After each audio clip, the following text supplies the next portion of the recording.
कर्नाटक से इस वक्त ब्रेकिंग न्यूज। कुत्तों के हमलों पर कर्नाटक सरकार ने एक बड़ा फैसला लिया है। काटने से मौत पर मिलेंगे 5 लाख रुपए। ये बड़ी खबर इस वक्त आपको बता दें। घायल होने पर 5,000 का मुआवजा दिया जाएगा, ये भी वहां से तय किया गया है। तो कर्नाटक सरकार ने यह बड़ा फैसला लिया कि अगर कुत्तों के काटने से किसी की मौत हो जाती है तो ऐसे में मृतक के परिवार को 5 लाख रुपए मुआवजा, जबकि अगर गहरे निशान हो जाते हैं या नोच देता है कुत्ता या काट लेता है तो ऐसे में जख्मी लोगों को 5,000 रुपए का मुआवजा मिलेगा।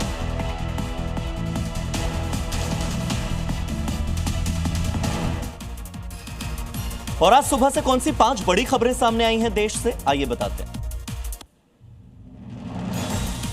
दिल्ली में आज कोलंबो सुरक्षा सम्मेलन के तहत राष्ट्रीय सुरक्षा सलाहकारों की 7वीं बैठक होने जा रही है। भारत के राष्ट्रीय सुरक्षा सलाहकार अजीत डोभाल इस महत्वपूर्ण बैठक की करेंगे मेजबानी। इस बैठक में मालदीव, मॉरिशस, श्रीलंका और बांग्लादेश के राष्ट्रीय सुरक्षा सलाहकार शामिल होने वाले हैं, जिसमें हिंद महासागर क्षेत्र के देशों के बीच सुरक्षा सहयोग को मजबूत करने पर चर्चा होगी। आरएसएस के सरसंघ चालक मोहन भागवत आज से 3 दिनों के लिए मणिपुर दौरे पर रहेंगे, जो 2 साल पहले भड़की जातीय हिंसा के बाद मोहन भागवत की पहली यात्रा होगी। इससे पहले वो साल 2022 में मणिपुर गए थे। अपने 3 दिनों के प्रवास के दौरान मोहन भागवत लोगों से, व्यापारियों से और आदिवासी समुदाय के अलग अलग प्रतिनिधियों से बातचीत करेंगे।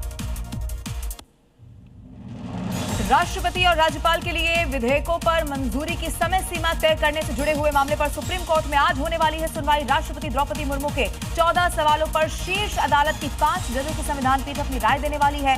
सुप्रीम कोर्ट ने 11 सितंबर को सुनवाई के बाद इस पूरे मामले पर फैसला सुरक्षित रख लिया था।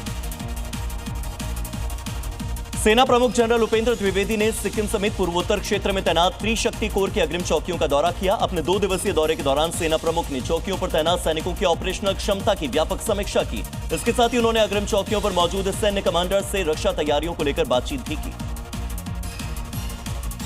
अनमोल बिश्नोई को अमेरिका से भारत में डिपोर्ट कर लिया गया है। बाबा सिद्दीकी हत्याकांड के मास्टरमाइंड अनमोल को दिल्ली एयरपोर्ट पर एनआईए ने गिरफ्तार किया। पेशी के बाद पटियाला हाउस कोर्ट ने 11 दिन की एनआईए कस्टडी में उसे भेज दिया है। अनमोल पर 35 से ज्यादा हत्याकांड, 20 से ज्यादा अपहरण, फिरौती जैसे कई गंभीर आपराधिक केसेस दर्ज हैं।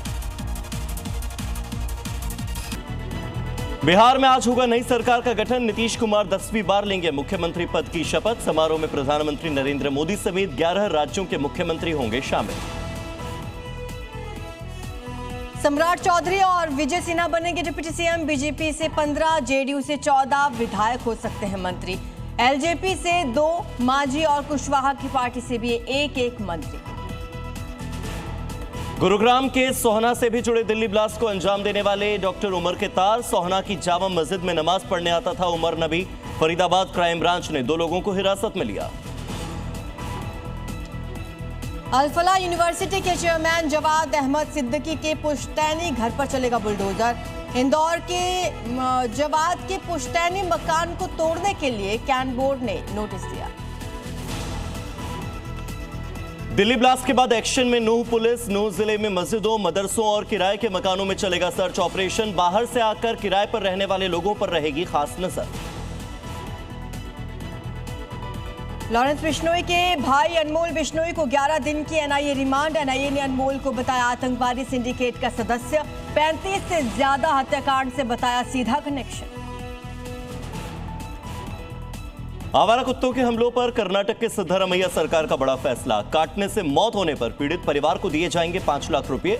घाव होने पर भी सरकार देगी मुआवजा। अयोध्या और काशी की तर्ज पर होगा मथुरा वृंदावन का भी विकास।